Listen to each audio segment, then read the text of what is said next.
কৈখালির দুর্গা বন্দনার পর এবার বোলপুরের খেঁদা দেবীর গল্প। নাক নেই দেবীর, তাই দেবীর নাম খেঁদা। বোলপুরের অষ্টভুজা দেবীকে ঘিরে রয়েছে নানা পৌরাণিক গল্পগাথা।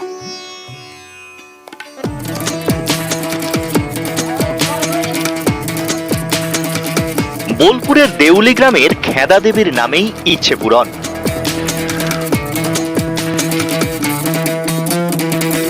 সেই বিশ্বাসেই দিনভর মন্দিরে ভক্তের ঢল।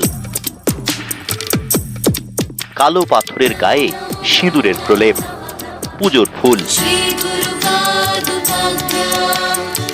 এই মূর্তির বিশেষত্ব হলো যে এই মূর্তি বহু প্রাচীন এবং কৌষ্টিক পাথরের।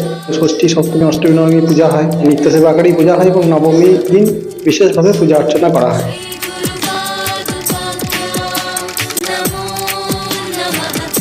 জনশ্রুতি সেন রাজাদের আমলেই এই পুজোর শুরু। কোষ্ঠী পাথরের প্রতিমা জুড়ে নানা গল্পগাথা। সম্ভবত মনে হয় পাল যুগে বা এরকম যুগের সময় এটা হয়েছে। পূর্ণাঙ্গ একটা পার্বতীর মূর্তি ছিল, কালা পাহাড় বলে একজন দস্যু আর কি। সে তখন ওই কিছু একটা হয়েছিল ঝামেলা, তারপর সে মূর্তির উপর আঘাত করার ফলে ওই তখন নাকটা কেটে যায়, তখন থেকেই ওইটার নাম খাঁদা পার্বতী হয়েছে। আমার শোনা কথা এটা।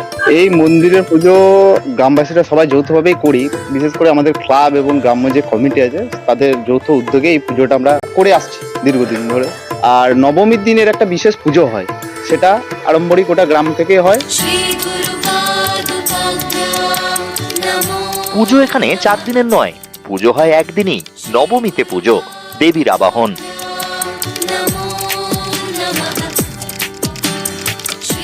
মন্দিরে উপচে পড়া ভিড়।